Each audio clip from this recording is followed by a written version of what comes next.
It's the calm before the holiday storm, but you can prepare your e-commerce business for the holiday rush now just by using ShipStation. As a business owner, preparing for growth and change saves time and headaches later. Whether you're shipping from a house or a warehouse, ShipStation can help increase your profitability.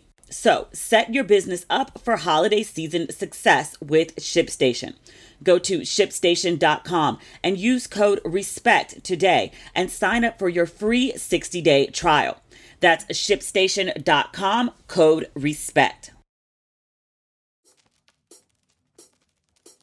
Ladies and gentlemen, boys and girls, and those who don't identify as either, you are listening to Ratchet and Respectable. I'm exhausted. And I spent the whole day in the house yesterday. I'm recording this on Friday evening. Like, I intentionally didn't schedule anything just so I could just lay down. Literally, since like the hour I arrived back in America, I feel like I've been ripping and running. In the truck on the way from the airport, I was on the phone booking tickets to all this stuff this week, this weekend, and next week. Then I was making travel plans for New York. I'm supposed to be hosting this brunch so I can see all of my friends at once. I've been coordinating that, and I've been trying to order all this stuff so I'm equipped when I get back to Ghana. I've been trying to see all my friends. I tried to arrange a big brunch in DC so I could see all my friends at once. And basically they were like, no, like, you've been gone for 9 months. You're going to see us one-on-one. I mean, after we do one-on-one, then we can get together for a bigger brunch. But like, people are like, no, I need me time. So I've been trying to schedule all this stuff. Like, sometimes it's 2 a days, lunch with one friend, drinks or dinner with another. I've been trying to do breakfast at like 7 and 8 a.m. with other folks. Like, it's a lot. And I'm no complaints whatsoever. I'm very happy to see everyone. I'm just like exhausted. So whenever I'm at the house, like, I'm in the bed. But it's been good. Home has been very good to me so far. I've gotten most of my appointments done. I still have a few more.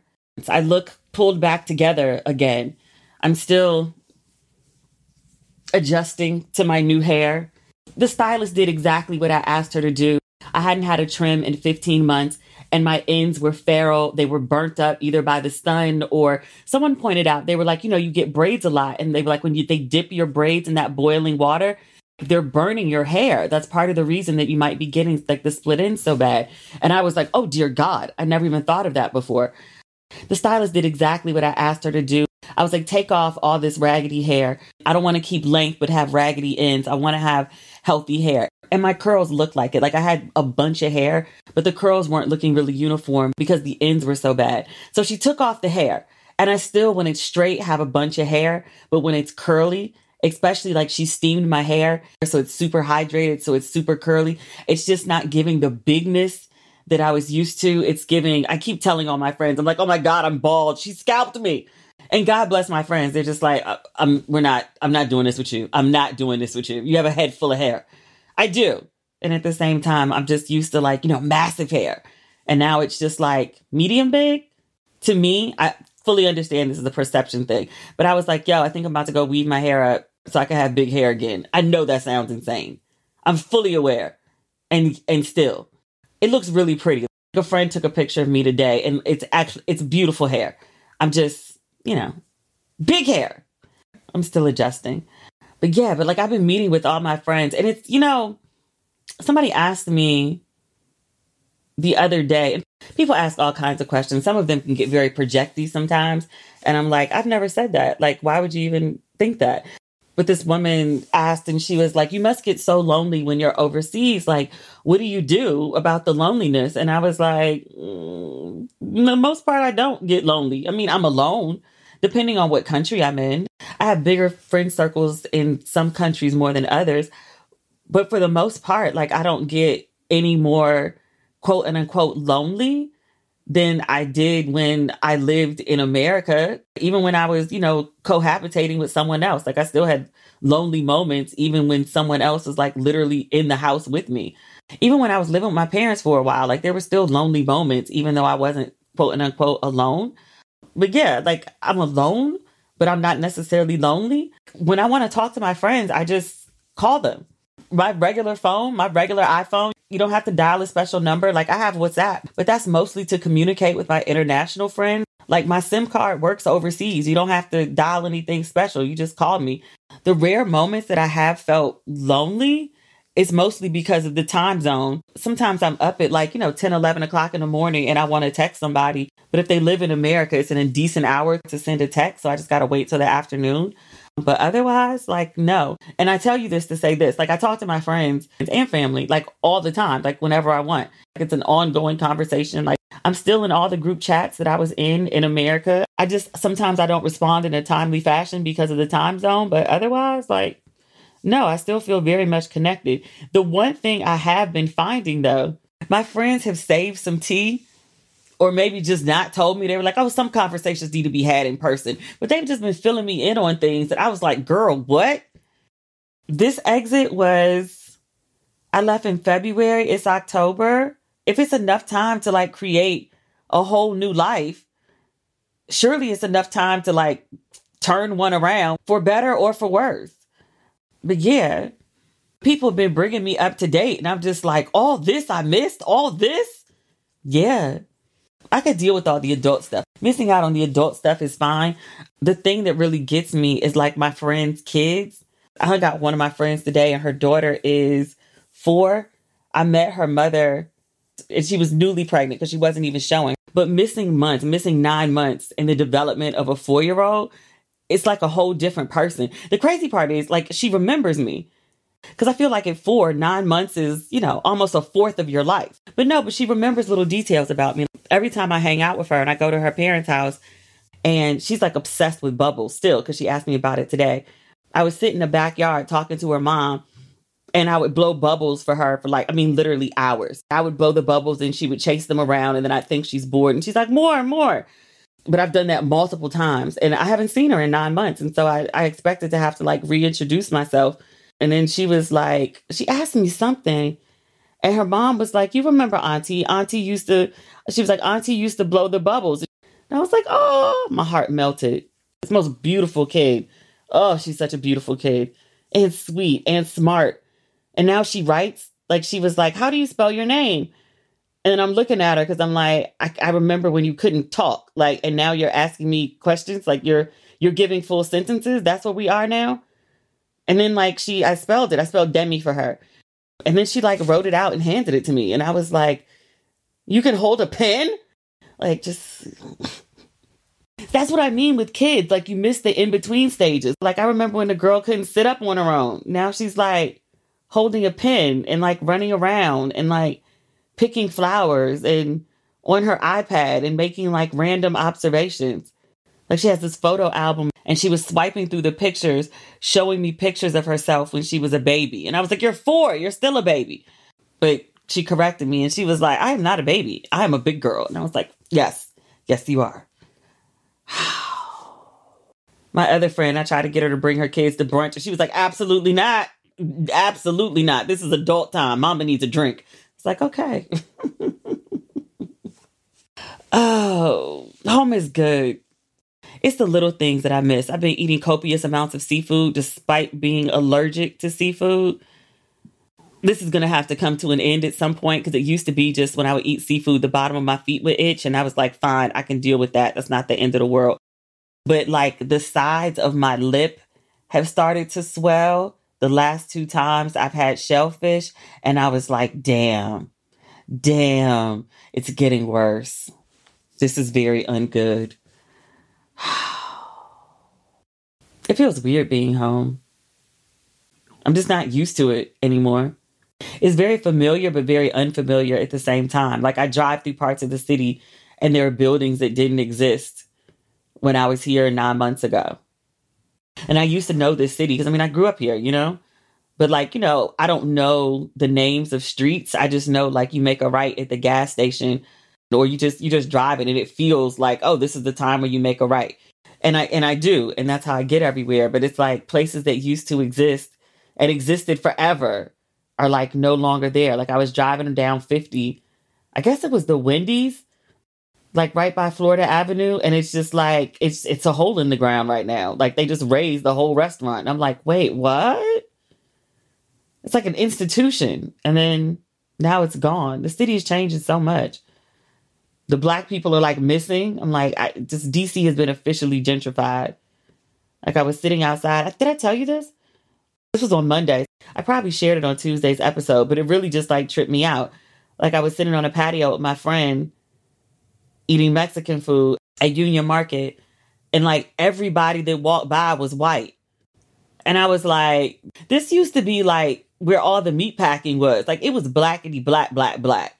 And now it's like white as fuck.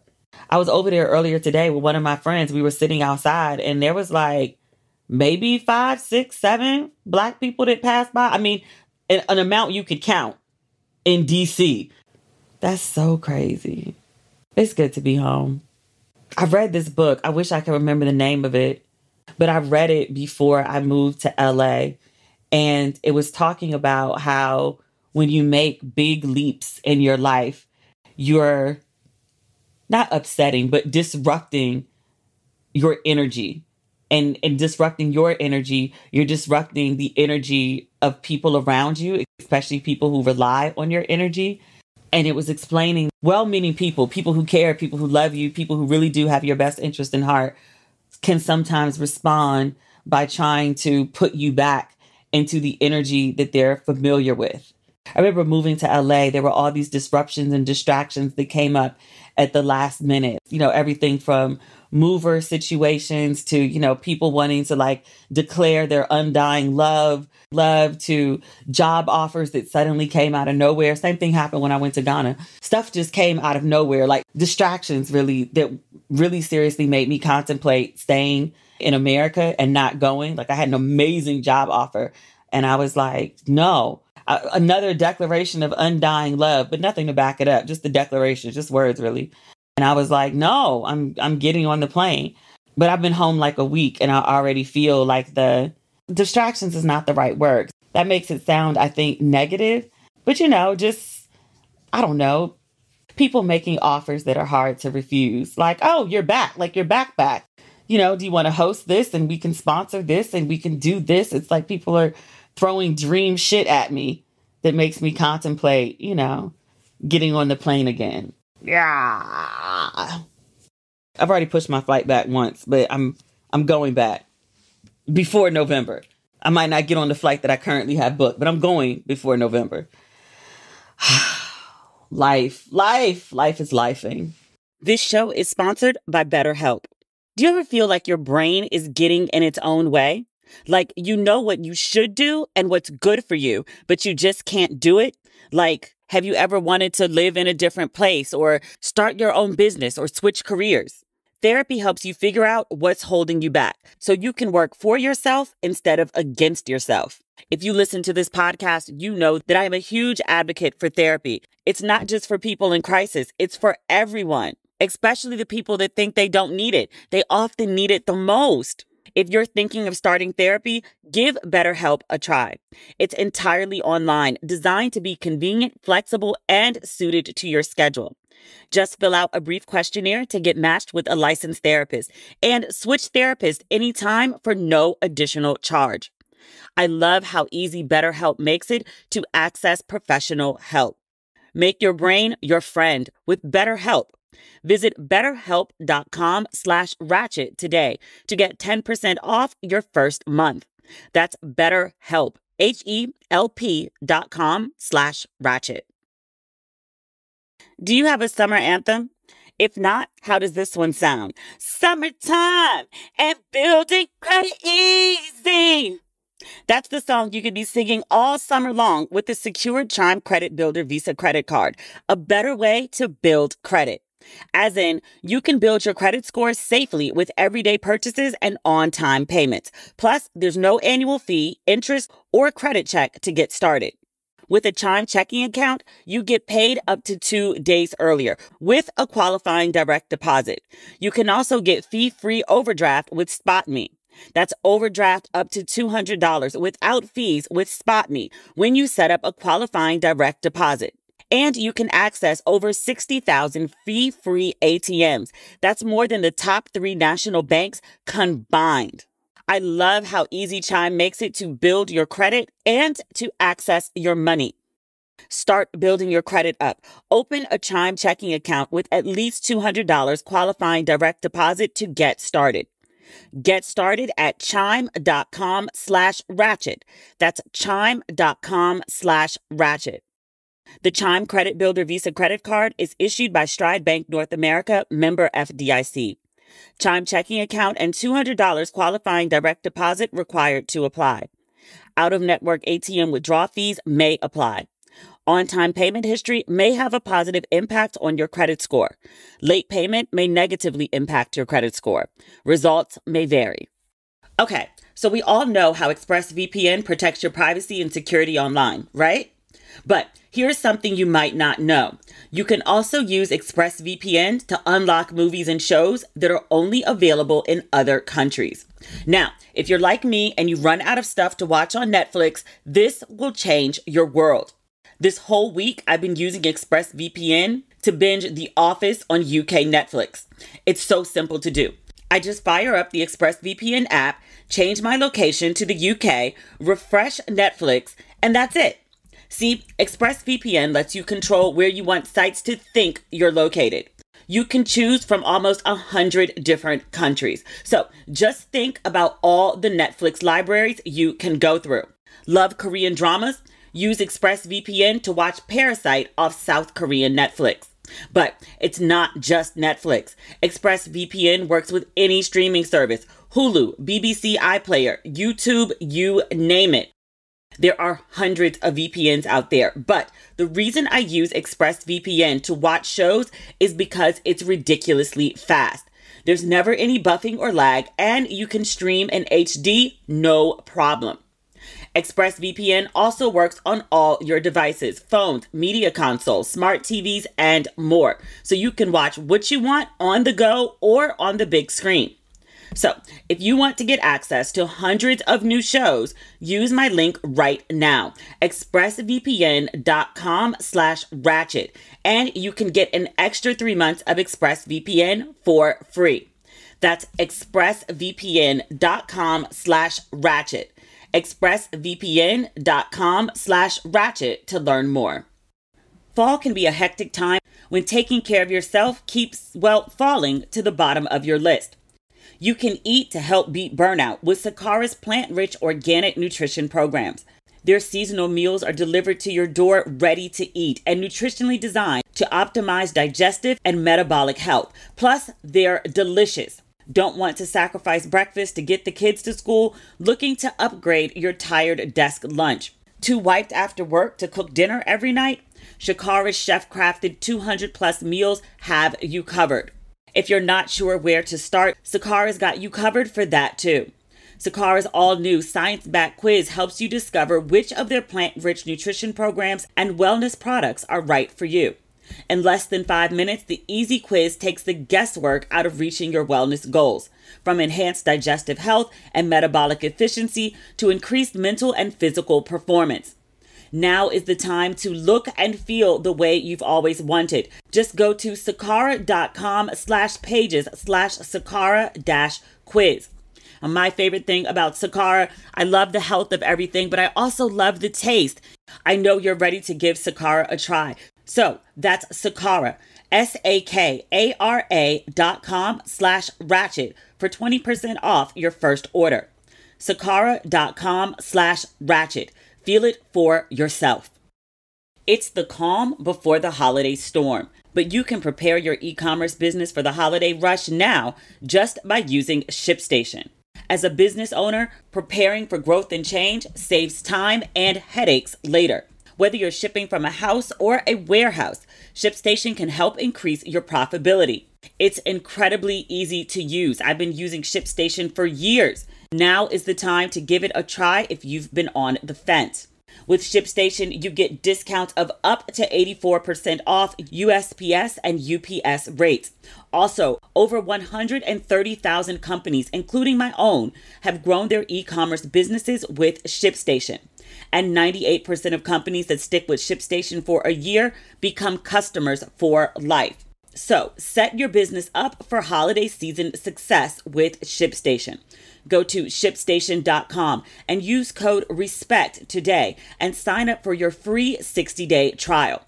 That's shipstation.com, code RESPECT. What do we have going on this week? There's not a lot of drama this week. I mean, other than Drake. And as far as Drake goes, I mean, it's terrible, but it's like, I don't think this is the worst Drake has done. The hiding the child thing. You are hiding a child.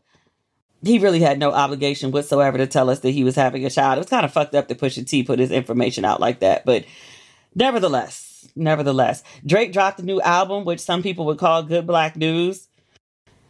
I'm not the biggest Drake fan. I listened to Nice for What. I listened to that on repeat for maybe like 2 weeks straight. I mean, like literally just that song. Like every time I would get in the car, I would put that song on and like play it on a loop. Like I loved it. Other than that, there's a couple other songs, but I'm not really the biggest Drake fan. But his new album, he dropped a song where he talks about Rihanna. I think he called Sex with Her average. I'm Googling the song now. The new album is for all the dogs. I'm reading this on vibe.com. It says Drake fans think he dissed Rihanna. Drizzy's latest effort dropped Friday, today, and sent social media into a frenzy. Fans pointed to tracks Fear of Heights and Virginia Beach as clear shots at Rihanna. On the intro to Fear of Heights, he repeatedly says Auntie, which happens to be Rihanna's 2016 album title. He allegedly clowned, quote, the average sex they had and claimed her new boo can't leave her like Drake did. These are the lyrics. Why they make it sound like I'm still hung up on you? That could never be. Gal can't run me. Better him than me. Better it's not me. I'm anti. Yeah, and the sex was average with you. Yeah, I'm anti because I had it with you. Okay, I'm auntie like your daddy's sister. Auntie like a family picture. And I had way badder bitches than you. Yeah, that man, he's still with you. He can't leave you. To me, that does sound like a clear Rihanna diss. And I was like, I'm so baffled. Because, like, even if you thought the sex was trash, like, sir, we remember, the North remembers how you used to act a whole fool over that woman. You were head over heels for Rihanna, and she seemingly paid you no mind. I mean, maybe she gave you some, like, pity pussy or something at one point. But whatever she gave you, it was good enough that you still talking about it all these years later. Because this woman done moved on to a whole nother relationship and created 2 new humans with a whole new man who she's been with for a bop. Maybe it's true that the sex wasn't great, but there was something great about her because you still think about her. I don't know why men do this. And specifically, I don't know why Drake would do this after, like, say somebody like Irv Gotti did it with Ashanti and has been so badly publicly clowned by everybody. Sex shaming women was something men could really get away with. I mean, I don't know, probably pre-Me Too. But right now, you just look stupid and desperate. And like, why are you still talking about this woman's sex? And not even to the point that she's crossing your mind, but to the point that, like in Gotti's case, you're making whole segments of a documentary about this woman who refused to participate. And not just about the music that she made. Like, you want to talk about a relationship that nobody knew about. At least it wasn't public knowledge. It was rumored, but it wasn't ever confirmed. But now you just out here, like, literally 20 years later, Irv Gotti was out here trying to tell the tea. And it was like, sir, how long has it been? And you were married at the time? Like, so what are you telling us, sir? Why are you telling us this? And mind you, he's had no relations with this woman in the last 20 years. I don't even think she speaks to him. After the way Irv Gotti got publicly dragged by everybody, I'm like, nigga, you're a bum. Shut up. Trying to brag about sex you had 20 years ago. Sir. Drake, sir, you saw this happen. You saw this play out. You saw how bad Irv got dragged. And then you decided to like jump in here and talk about Rihanna. Do you not know that Rihanna is beloved? You, sir, we've been tolerating you for a very long time. You're not beloved. Maybe because Future gets away with it. Future is an enigma. I don't know how he gets away with some of the stuff he does. Like, the man has created like a whole football team's worth of children by a whole bunch of different mothers. And is still somehow like an icon in like incel circles. It's weird. Like, this is your king? Really? He talks about Sierra 24/7 despite her, moving on being whole married for like 7 years with like 2 kids and pregnant with another. And he just can't seem to stop talking about her. People don't really go after Future like that. Like women do. Women call it out. But men seem to see nothing wrong with Future constantly mentioning Sierra. But they don't like it when Irv Gotti does it. Maybe they just don't like Irv Gotti. I don't think Drake is fully aware of his place in like the social capital marketplace. Like he's been doing a lot of like really corny shit lately. Like the hair with the clips, like the colored hairpins. Like Solange did it and it was a thing. But like Drake doing it, I'm like, what are you doing? This is weird.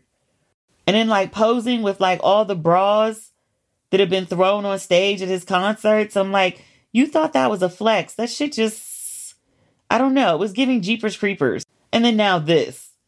It's like, I don't think you're really giving the cool factor that you think that you're conveying. Like it's giving corny.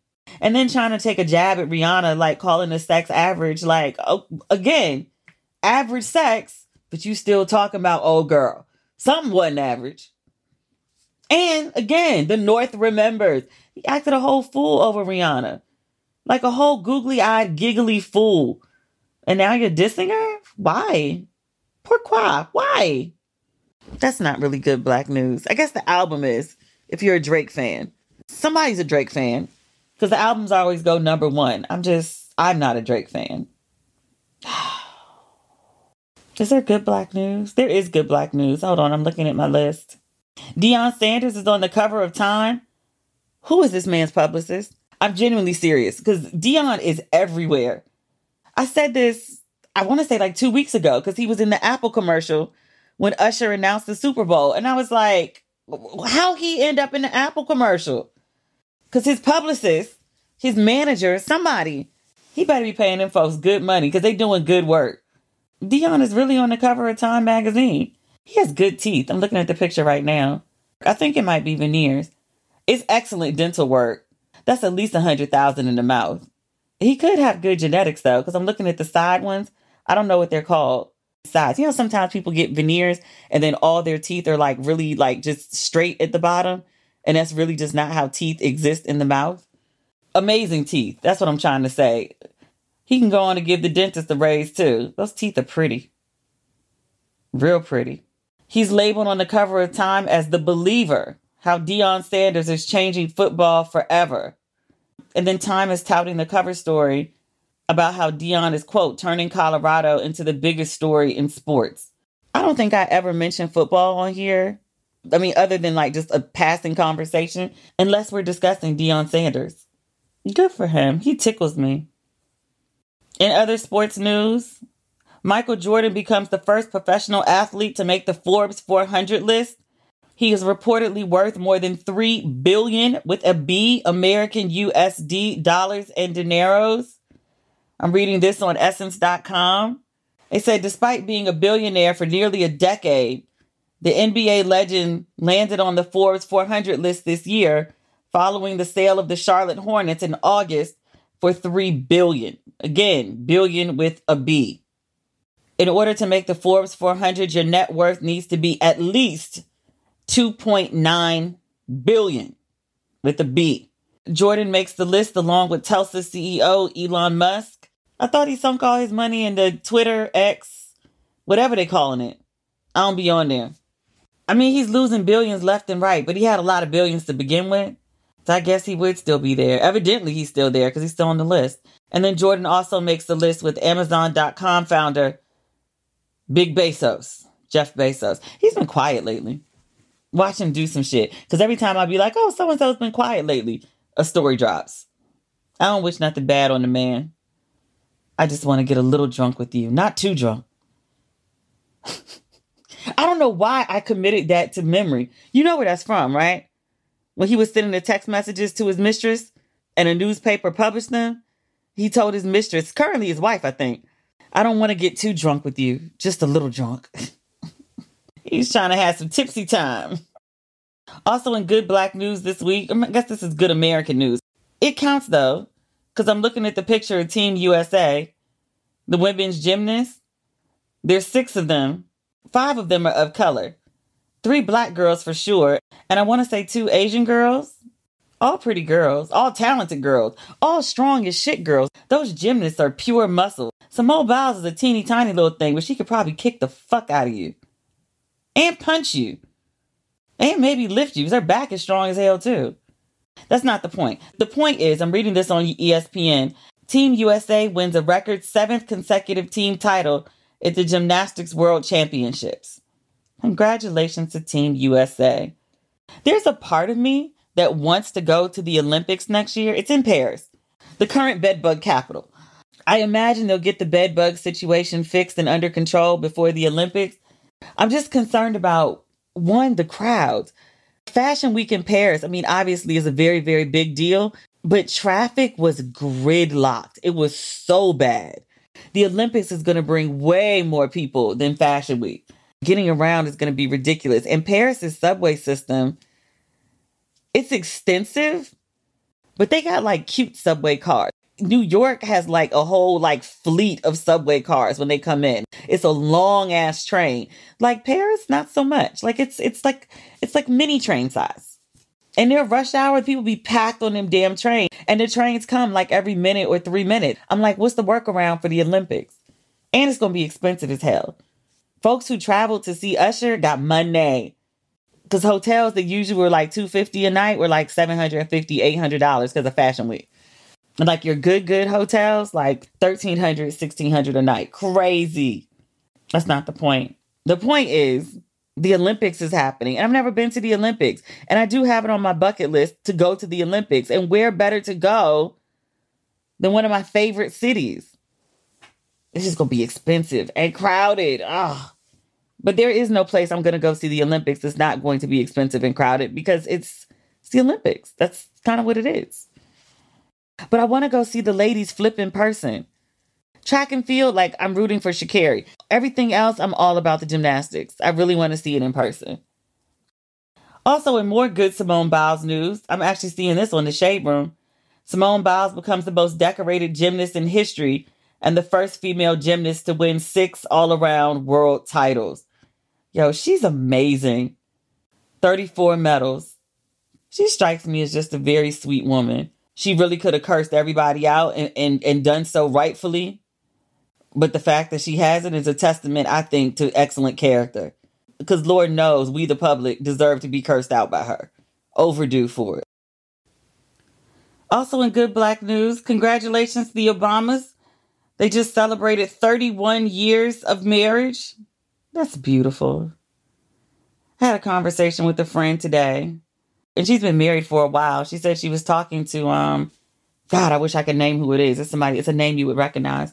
But she was talking to a long married woman. I think the woman she was talking to has been married like 40 years or something. And so she was asking her, she's like, what is the secret to making marriage work? Like, how do you do it? And the woman just very simply told her, she said, you just don't file for divorce. And she was like, is that it? And she was like, I mean, pretty much. And she was like, I was expecting her to say, I don't know, communication, prayer, distance, something. And she was like, no, you just don't get divorced. It's just that simple. It's like, oh. She also shared this other piece of advice. My friend shared it with me, so I'm sharing it with you. She said the purpose of marriage is not to be happy. The purpose of marriage is to make you better. And I've been rolling that around. And I was like, I hope that in the year of our Lord 2023, people are still not getting married because they think that's the key to happiness. It's like you can be happy, but that's not a guarantee. But I think it's the idea that, you're in partnership with someone. You are a team player. In order for the team to work to the best of its abilities, it requires 2 people, at least trying to be their best selves. Like sometimes as a single person, there are things that I can be very lax about. That if I was, living in the house with someone else or in conjunction with someone else on a regular basis that I probably wouldn't do. Some bad habits. We're not going into what those are, but yeah. Not to say that people who are married don't have flaws and all that. Just to say that, if you're in a partnership that's working, you probably do have 2 people who are at least attempting, putting some effort forth to be the better version of themselves. Unfortunately, people don't always do that. And that's, I guess, why people end up divorced. One of the reasons. And absolutely not good Black news at all. Jason Derulo, who I never paid any attention to and still don't. He's facing a lawsuit, but I'm going to go back to how I actually got my introduction to him. He is a huge singer, like international. I think he had a famous relationship. Again, never paid any attention to him until he was on Instagram. He posted this dick pic.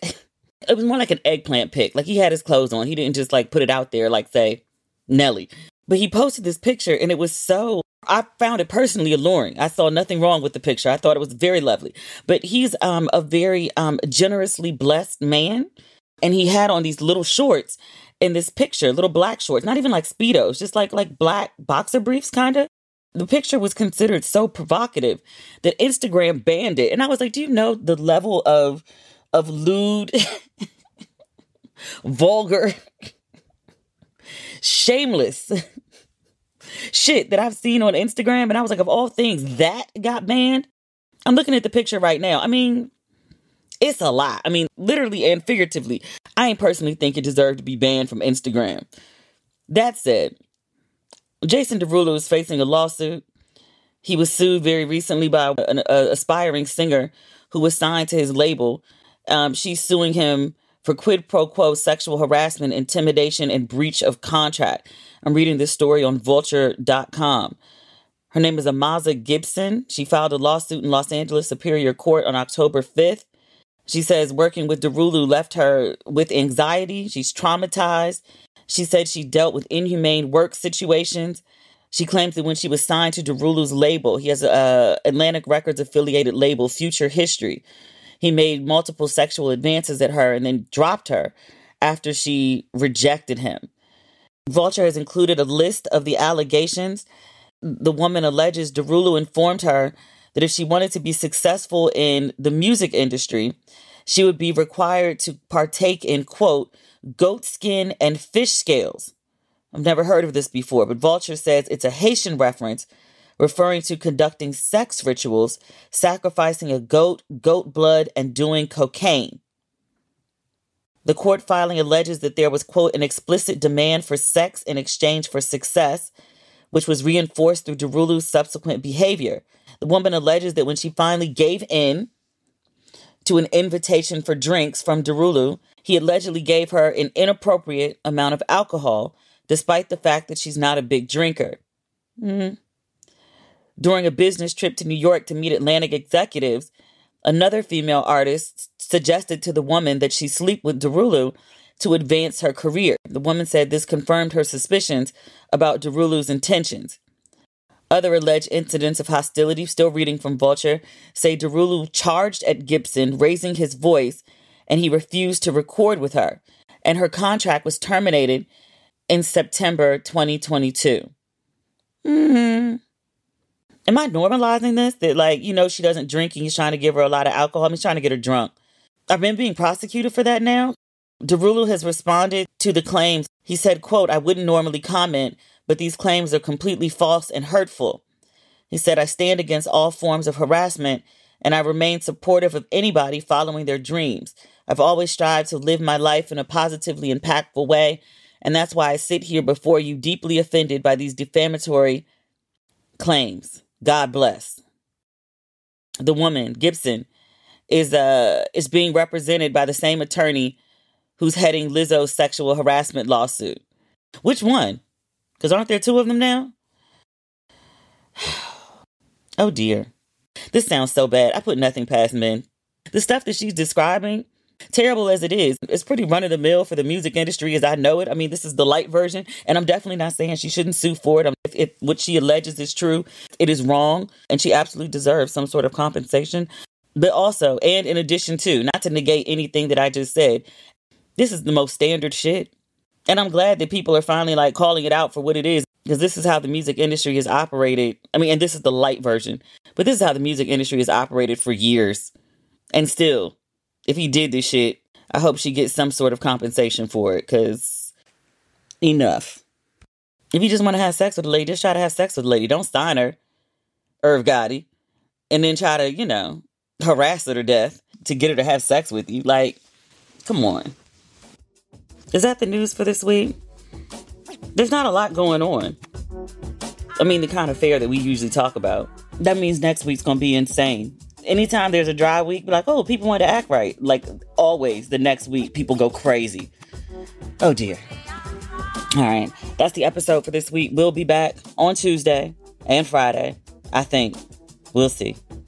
All right. Talk soon. Talk next week. All right. Bye.